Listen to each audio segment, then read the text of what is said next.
Pada suatu hari Pak Pandey sakit perut. Dia sakit perut selepas pulang daripada makan di sebuah warung. Kemungkinan Pak Pandey sudah termakan makanan yang tercemar. Pak Pandey segera pergi ke klinik. Doktor memberikan ubat untuk menyembuhkan penyakit Pak Pandey. Selamat pagi doktor. Saya sakit perut. Ambil ubat ini. Makan 1 sudu setiap hari. Baik doktor.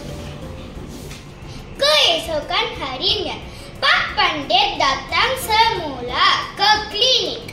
Dia berjumpa dengan doktor. Saya tidak dapat makan ubat yang diberi oleh doktor semalam.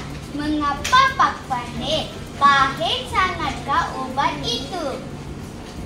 Ubat itu tidak pahit doktor, tetapi sudu terlalu keras. Alahai Pak Pandey, saya suruh makan ubat, bukan makan sudu.